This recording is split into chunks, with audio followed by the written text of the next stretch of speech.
ಅಳವಡಿಸಿಕೊಂಡು ಇಡೀ ಕುಟುಂಬನ ಅದರಲ್ಲಿ ಪಾಲ್ಗೊಳಿಸುವುದು ಬೇರೆ. ಸೊ ಆ ಫ್ಯಾಮಿಲಿಯನ್ನು ಪಾಲ್ಗೊಳಿಸಿದ ನೋಡಿ, ಮದುವೆಯಾದ ಹುಡುಗ ಧೀರಜ್ ಅಲ್ಲ ಹೆಸರು ನೋಡಿ, ಇಂಜಿನಿಯರ್ ಆದರೆ ಗದ್ದೆಯ ಬಗ್ಗೆ ಭಾರಿ ಪ್ರೀತಿ ಇದೆ ಅಂತ ಹೇಳ್ತಾರೆ. ಈ ಥರದ ಜನರೇಷನ್ ನಮಗೆ ಬೇಕೀಗ. ನಮಗೆ ಜನರೇಷನ್ ಬೇಕಾದ ಹೇಗೆಂದ್ರೆ, ಯಾವ ಥರದ ಎಜುಕೇಷನ್ ಬೇಕು ಅಂದರೆ, ಒಂದು ಕಡೆ IT-BTನೂ ಬೇಕು, ಕೃಷಿನೂ ಬೇಕು. ಇಲ್ಲಾಂದ್ರೆ ನಾವು ನಾಡು ನುಡಿಯನ್ನು ಮರಿತೀವಿ, ನದಿ ಹೆಸರು ಮರಿತೀವಿ. ಸತ್ಯ ಹೇಳ್ಬೇಕಂದ್ರೆ ನಾನು ಕೃಷಿ ಪದ್ಧತಿಯಿಂದ ಬಂದಂತ, ಈಗ ನನಗೆ ಹೆಸರು ಕೇಳಿದ್ರೆ ಮರ್ತು ಹೋಗುತ್ತೆ, ಬೇಗ ಒಂದು ಗಿಡವನ್ನು ಗುರುತಿಸ್ಲಿಕ್ಕೆ ಮರ್ತು. ಯಾಕೆ? ನನ್ನ ಓದಿನ ಜಗತ್ತು ಬೇರೆ ಆಗಿಬಿಟ್ಟಿದೆ, ನನ್ನ ವ್ಯವಹಾರದ ಜಗತ್ತು ಬೇರೆ ಆಗಿದೆ, ನನ್ನ ಉದ್ಯೋಗದ ಜಗತ್ತು ಬೇರೆ ಆಗಿದೆ. ಅದರ ಜೊತೆಗೆ ನನಗೆ ಈಗ ಸಂಬಂಧ ಇಲ್ಲ. ಎಷ್ಟೋ ವಿದ್ಯಾರ್ಥಿಗಳಿಗೆ ಹಾಲು ಹೇಗೆ ಬರುತ್ತೆ ಅಂತ ಗೊತ್ತಾಗ್ಲಿಕ್ಕಿಲ್ಲ, ಅಕ್ಕಿ ಹೇಗೆ ಬರುತ್ತೆ ಅಂತ ಗೊತ್ತಾಗ್ಲಿಕ್ಕಿಲ್ಲ, ಮೀನು ಎಲ್ಲಿಂದ ಬರುತ್ತೆ ಅಂತ ಗೊತ್ತಾಗ್ಲಿಕ್ಕಿಲ್ಲ. ಅರ್ಥ ಆಯ್ತಾ? ಔಷಧಿಗಳು ಎಲ್ಲಿಂದ ಬರುತ್ತವೆ ಅಂತ ಗೊತ್ತಾಗ್ಲಿಕ್ಕಿಲ್ಲ. ಯಾಕೆಂದ್ರೆ ಅದು ನಿಮ್ಗೆ ಪರಿಚಯ ಇರುತ್ತೆ. ಯಾವ ಬದುಕು ನಿಮ್ಗೆ ನೀವು ಒಡನಾಟವನ್ನು ಕಳ್ಕೊಳ್ತೀರಾ, ಆ ಬದುಕು ಮರ್ತು ಹೋಗುತ್ತೆ, ಸಹಜ ಅದು. ತುಳುವಿನ ಎಷ್ಟೋ ಪದಗಳಿಗೆ ನಮ್ಗೆ ಬಾಯಿಗೆ ಬರೋದಿಲ್ಲ, ತಕ್ಷಣ ನನಗೇನೆ ಬರ್ತಾ ಇಲ್ಲ ಎಷ್ಟು ಸಂದರ್ಭದಲ್ಲಿ. ನಾನು ಕೆಲವು ನನಗೆ ಆಶ್ಚರ್ಯ ಆಗುತ್ತೆ. ಸೊ ನಾನು ಹೇಳ್ತಾ ಇದ್ದ ಪದಗಳು ನನಗೆ ಈಗ ಮರೆತು ಹೋಗಿದೆಯಲ್ಲ. ಆದ್ದರಿಂದ ಈ ಕಾರ್ಯಕ್ರಮದ ವಿಶೇಷತೆ ಏನಂದ್ರೆ, ತುಳುನಾಡನ್ನು ಪರಿಚಯಿಸ್ತಕ್ಕಂಥ ಕಾರ್ಯಕ್ರಮ ಇದು. ನಿನಾದ ತುಳು ಸಂಸ್ಕೃತಿ ಅಧ್ಯಯನ ಕೇಂದ್ರ. ಬಹುಶಃ ನನ್ಗೆ ಗೊತ್ತಿದ್ದಾಗ ನಾನು 2-3 ಕಾರ್ಯಕ್ರಮಕ್ಕೆ ಇಲ್ಲಿ ಬಂದೆ ನಿರಂತರವಾಗಿ. ಕಡಂಬೋಡಿ ಮಾಬಲ ಪೂಜಾರಿ ಅವರ ನೇತೃತ್ವದಲ್ಲಿ, ಚಂದ್ರಶೇಖರ್ ಸುವರ್ಣ ಗೊತ್ತು ನಮಗೆ, ಇಡೀ ನಮ್ಮ ನಾಡು ಕಂಡಂತ ಅತ್ಯಂತ ಒಳ್ಳೆಯ ಒಬ್ಬ ಒಂದು ನಾಂದಿ ಆಗಲಿ ಅಂತ ನಾನು ಬಯಸ್ತೇನೆ. ಯಾಕೆ ನಾವು ಪಾಠವನ್ನು ಜನಪದವನ್ನು ಯೂನಿವರ್ಸಿಟಿಲಿ ಓದ್ತೀವಿ ಅಲ್ವಾ, ನೀವು ಮುಂದೆ ಇದರ ಬಗ್ಗೆ ಗಮನ ಕೊಡಬೇಕು. ದೈವಗಳ ಹೆಸರೇನು, ಪಾತ್ರಿಗಳು ಯಾರು, ದರ್ಶನ ಮಾಡುವವರು ಯಾರು, ಇದೆಲ್ಲ ಗೊತ್ತಿರಬೇಕು. ಸೊ ದೈವಗಳು, ಅದರ ಪ್ರಾರ್ಥನೆಗಳೇನು, ಬಹುಶಃ ನಮ್ಮ ಜನಪದ ವಿದ್ವಾಂಸರಾದ ನಮ್ಮ ಸಂಕಮ ಶಾಲು ಪೂಜಿಸಿ ಸನ್ಮಾನ ಮಾಡ್ತೀವಿ.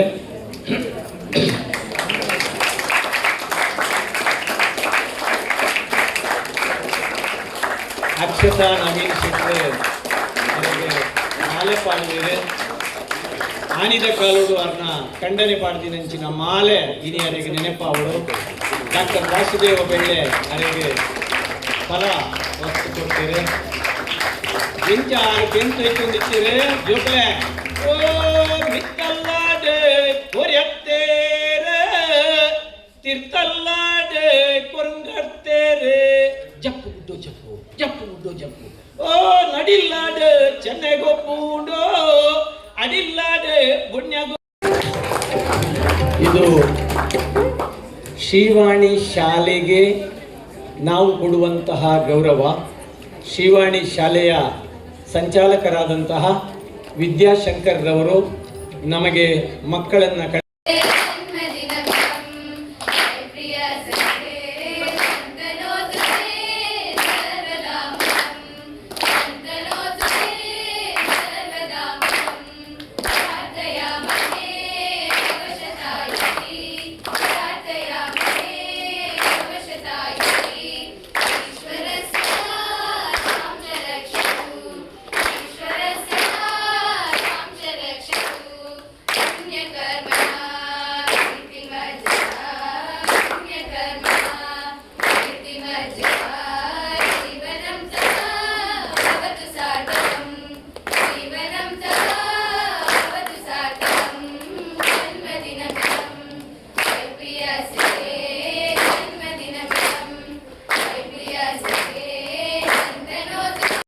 ನಾವಿದ್ದೇವೆ. ಲೈಫ್ ಅಂದ್ರೆ ಏನು ಅಂತ ಅರ್ಥ ಮಾಡಿಕೊಳ್ಳುವಂತಹ ಒಂದು ಕಾರ್ಯಕ್ರಮ. ನಾವೆಲ್ಲವೂ ಸುಸೂತ್ರವಾಗಿರುವಾಗ, ಎಲ್ಲವೂ ಒಂದೇ ಹಾದಿಯಲ್ಲಿ ಸುಖ ಸುಖ ಸುಖ ಎಂಬುದನ್ನು ನೋಡಿಕೊಂಡು ಹೋಗುವಾಗ ಜೀವನ ಅಂತ ತಿಳ್ಕೊಳ್ತೇವೆ. ನಿಜವಾಗಿ ಜೀವನ ಅಂದ್ರೆ ಅದು ಅಲ್ಲ. ಎಲ್ಲಿ ಏರು ತಗ್ಗುಗಳಿದೆಯವ, ಎಲ್ಲಿ ಸುಖ ದುಃಖಗಳಿದೆಯ, ಎಲ್ಲಿ ನಾವು ನೋವನ್ನು ಅನುಭವಿಸ್ತೇವ, ಎಲ್ಲಿ ಹಾಗೆ ನಗುವನ್ನು ಅನುಭವಿಸ್ತೇವ, ಅದೆಲ್ಲವನ್ನು ಅನುಭವಿಸಿಕೊಂಡು ಸಾಗುವುದೇ ಜೀವನ ಎಂಬುದರ ಅರ್ಥವನ್ನು ಮಾಡಿಕೊಳ್ಬೇಕಿದ್ರೆ ಕೃಷಿ ಬದುಕಿನಲ್ಲಿ ಸೇರಿಕೊಳ್ಳುವಂಥ ಇಂಥ ಕಾರ್ಯಕ್ರಮಗಳನ್ನು ನಾವು ಅನುಭವಿಸಬೇಕು. ಇಲ್ಲಿ ಇವತ್ತು ನಾವು ಕೃಷಿ ನಿನಾದ ಕಾರ್ಯಕ್ರಮದಲ್ಲಿದ್ದೇವೆ. ಬಹುಶಃ ಅಲ್ಲಿ ಕೆಸರಲ್ಲಿ ಕಾಲ ನೀಡುವಾಗ, ಕೆಸರಿನ ಅನುಭವವನ್ನು ಪಡೆಯುವಾಗ ಆದಂಥ ಖುಷಿ ನಿಮಗೆ ಅದು ಬಹುಶಃ ಶಬ್ದಗಳಲ್ಲಿ ಹೇಳಲಿಕ್ಕೆ ಸಾಧ್ಯ ಇರಲಿಕ್ಕಿಲ್ಲ. ಆ ಮಣ್ಣಿನ ಸ್ಪರ್ಶ ಸಿಕ್ಕಿದ ಕೂಡಲೇ ದೇಹಕ್ಕಾಗುವಂತಹ ಒಂದು ಸಂತೋಷವೇ ಬೇರೆ. ಆ ಕೆಸರಿನ ಸ್ಪರ್ಶದಲ್ಲಿ ಸಿಗುವಂತಹ ಒಂದು ಅನುಭವವೇ ಬೇರೆ. ಆ ಮಣ್ಣಿನ ಗುಣ, ಅದಕ್ಕಿರುವಂತಹ ವಿಶೇಷವಾದ ಗುಣ, ಅದರಿಂದಾಗಿ ನಮ್ಮ ಹಿರಿಯರು ಕೃಷಿಯಲ್ಲಿ ತಮ್ಮನ್ನು ತಾವು ಯೋಗಿಗಳಾಗಿ ಸಂಪೂರ್ಣವಾಗಿ ಅದರಲ್ಲಿ ತೊಡಗಿಸಿಕೊಂಡದ್ರಿಂದಾಗಿ ನಾವು ಇವತ್ತು ಸ್ವಲ್ಪ ಆದರೂ ಒಂದು ಒಳ್ಳೆಯ ಸ್ಥಿತಿಯಲ್ಲಿ ಇದ್ದೇವೆ. ನಾವು ಇವತ್ತು ಈ ಸ್ಥಿತಿಯಲ್ಲಿ ಹೇಗಿದ್ದೇವೆ ಅಂತ ಹೇಳಿದರೆ ಅವರ ಆ ಒಂದು ತ್ಯಾಗದ ಫಲ. ಗಣೇಶ ಮೀನ್ ಸಂಕಮರ್ರವರು ಯಾವಾಗಲೂ ಹೇಳ್ತಾರೆ, ಮನುಷ್ಯ ಬೆಳೆ ಕಾಲೇಜಿನಲ್ಲಿ ಕನ್ನಡ ವಿಭಾಗದ ಮುಖ್ಯಸ್ಥರಾಗಿದ್ದವರು, ಮಂಗಳೂರು ಯೂನಿವರ್ಸಿಟಿಯಲ್ಲಿ ರಾಣಿ ಅಬ್ಬಕ್ಕ ಪೀಠ, ನಾರಾಯಣಗುರು ಪೀಠದ ನಿರ್ದೇಶಕರಾಗಿದ್ದವರು. ಅವರ ಹೆಂಡತಿ ಜಯಂತಿ ಅಮೀನ್ ಸಂಕಮರ್ರವರು ಗೋವಿಂದದಾಸ ಕಾಲೇಜಿನಲ್ಲಿ ಇಂಗ್ಲಿಷ್ ಪ್ರೊಫೆಸರ್ ಆಗಿರುವಂಥವರು. ಮಗಳು ಅನು ಕೋಲಾರದಲ್ಲಿ ಒಂದು ದೊಡ್ಡ ಸರಕಾರಿ ಕಾಲೇಜಿನಲ್ಲಿ ಪ್ರೊಫೆಸರ್ ಆಗಿರುವಂಥವರು, ಹಾಗೆಯೇ ಕೆಮಿಸ್ಟ್ರಿ ಪ್ರೊಫೆಸರ್. ಇನ್ನೊಬ್ಬಳು ಮಗಳು NITKಯಲ್ಲಿ ಡಾಕ್ಟರೇಟ್ ಮಾಡ್ತಾ ಇದ್ದಾರೆ. ಒಬ್ಬ ಅಳಿಯ ಏರ್ಬಸ್ ಕಂಪನಿಯಲ್ಲಿ ಎಂಜಿನಿಯರ್ ಆಗಿದ್ದಾರೆ. ಇನ್ನೊಬ್ಬ IITಯಲ್ಲಿ ಎಂಜಿನಿಯರ್ ಆಗಿದ್ದಾರೆ. ಎಂಥ ಒಂದು ಕುಟುಂಬ, ಹೈಲಿ ಎಜುಕೇಟೆಡ್ ಕುಟುಂಬ. ಆದರೆ ನೀವು ಅವರನ್ನು ನೋಡುವಾಗ, ಅವರ ಜೀವನ ಶೈಲಿಯನ್ನು ನೋಡುವಾಗ, ಅವರ ಉಡುಗೆ ತೊಡುಗೆಯನ್ನು ನೋಡುವಾಗ, ಅದು ನಿಜವಾಗಿ ನಾವು ಕಲಿಯಬೇಕಾದಂಥದ್ದು. ಎಲ್ಲಿ ನಾವು ಕಲಿಬೇಕು ಅದನ್ನು ಕಲಿಬೇಕು. ಪ್ರತಿಯೊಬ್ಬರು ಶೈಕ್ಷಣಿಕವಾಗಿ ಅತ್ಯಂತ ಒಳ್ಳೆಯ ಅನುಭವವನ್ನು ಪಡೆದು ಒಳ್ಳೆಯ ಶಿಕ್ಷಣವನ್ನು ಪಡೆದಂತಹ ಒಂದು ಕುಟುಂಬ. ಅವರ ನಡವಳಿಕೆ, ಅವರ ಕೆಲಸದಲ್ಲಿರುವಂತಹ, ಅವರು ಮಾಡುವಂತಹ ಅವರ ಆ ಬಿಹೇವಿಯರ್, ಅದನ್ನು ನಾವು ಕಲಿಬೇಕು. ಅದು ನಾವು ಕಲಿಬೇಕಾದ್ದು ನಿಜವಾಗಿಯೂ. ನೋಡಿದ್ರಿ, ತುಳು ಸಂಸ್ಕೃತಿ ಅಧ್ಯಯನ ಕೇಂದ್ರ ಅಂತ. ಒಂದು ತಿಳ್ಕೊಳ್ಳಿ ಮಕ್ಕಳೇ, ಇವತ್ತು ನಾವು ಯಾರೂ ತುಳು ಮಾತಾಡಲಿಲ್ಲ, ಯಾಕಂದರೆ ನಿಮಗೋಸ್ಕರ. ಎಲ್ಲರೂ ಕನ್ನಡವನ್ನು ಅಧ್ಯಯನ ಮಾಡಿ ಬಂದಿರುವ ಶಾಲೆಯ ಮಕ್ಕಳಿಗೋಸ್ಕರ ಇಲ್ಲಿ ನಾವು ಭಾಷೆಯನ್ನು ಕಲಿಸುವುದಕ್ಕಿಂತ ಬದುಕನ್ನು ಕಲಿಸಬೇಕು ಅಂತನ್ನುವ ಉದ್ದೇಶ ಇರೋದ್ರಿಂದ ನಾವೆಲ್ಲರೂ ಕೂಡ ಕನ್ನಡದಲ್ಲಿ ಮಾತಾಡಿದ್ದೇವೆ ಬಹುತೇಕ. ಹಾಗಾಗಿ ನಿಮ್ಮಲ್ಲಿ ಎಲ್ಲರಿಗೂ ತುಳು ಬರ್ತಾ ಇರಬಹುದು, ಇಲ್ಲದಿದ್ದರೆ ಕಲಿಬೇಕು. ಯಾಕಂದರೆ ಇದು ನಿಮ್ಮ ಮೊದಲ ಕರ್ತವ್ಯ. ಪ್ರಾದೇಶಿಕವಾಗಿ ಬದುಕುವಾಗ ಮೊದಲಾಗಿ ನಾವು ಆ ಪ್ರಾದೇಶಿಕ ಬದುಕನ್ನು ಮತ್ತು ಭಾಷೆಯನ್ನು ಕಲಿಬೇಕು. ಅದನ್ನು ಹೊರತುಪಡಿಸಿ ಇವತ್ತು ನಾವು ಏನು ಗದ್ದೆ ಕೃಷಿಯನ್ನು ನೋಡಿದ್ದೇವೆ, ಇದರ ಬಗ್ಗೆ ದೊಡ್ಡ ಉಪನ್ಯಾಸ ಕೊಟ್ಟರೆ ನೀವೇನೋ ಹೋಗಿ ಇವತ್ತು ಗದ್ದೆ ಕೃಷಿ ಮಾಡಲಿಕ್ಕಿಲ್ಲ. ಆದರೆ ಎಲ್ಲಿಂದ ಆರಂಭಿಸಬಹುದು ಅಂತಂದರೆ, ಇವತ್ತು ಕಳೆ ಕಿತ್ರಿ ಅಲ್ವಾ, ಅದ್ರ ಬಗ್ಗೆ ಒಂದು ಸ್ವಲ್ಪ ಹೇಳಿಬಿಡುತ್ತೇನೆ. ಕಳೆ ಕೀಳುವುದು ಅಂತಂದರೆ ಆ ಗದ್ದೆಗೆ ಬೇಡದ್ದನ್ನು ಅಲ್ಲಿಂದ ಕಿತ್ತು ತೆಗೆದದ್ದು. ಹಾಗಾದರೆ ಶಾಲೆ ಏನು ಮಾಡುತ್ತದೆ ನಿಮ್ಮನ್ನು ಅಂತಂದರೆ, ನಿಮ್ಮ ಬದುಕಿಗೆ ಬೇಡದ್ದನ್ನು ಕಿತ್ತು ತೆಗೆಯುವ ಕೆಲಸವನ್ನು ಶಾಲೆಯ ಎಲ್ಲ ಗುರುಗಳು ಕೂಡ ಮಾಡ್ತಾರೆ. ಬಹುಶಃ ನೀವು ಏನಾಗಬೇಕು ಅನ್ನುವ ಕಲ್ಪನೆ ಮತ್ತು ಆಸೆ ನಿಮ್ಮ ಹೆತ್ತವರಿಗೆ ಮತ್ತು ನಿಮಗಿದ್ರೆ ಅದನ್ನು ಒಂದು ನಿಜವಾದ ಬದುಕಿನಲ್ಲಿ ಮಾಡಿ ತೋರಿಸುವಂತಹ ಪ್ರಯತ್ನ ನಡೀತಾ ಇರೋದು ಈ ಗುರುಗಳಿಂದ.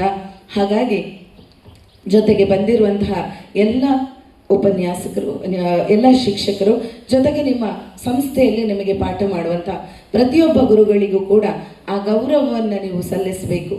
ಅದೇ ರೀತಿಯಲ್ಲಿ ನೀವು ಕಳೆ ಕಿತ್ತದಾಯಿತು, ಇನ್ನೂ ಅಲ್ಲಿ ಬೆಳೆ ಚೆನ್ನಾಗಿ ಬರ್ತದೆ. ಅಂದರೆ ಅಲ್ಲಿ ಬೇಡದೆಲ್ಲ ಹೋಯ್ತು, ಇನ್ನು ಏನೇ ಇದ್ರು ಅದಕ್ಕೆ ಬೀಳುವ ಎಲ್ಲ ಫುಡ್ ಅದೇ ತಿಂತದೆ.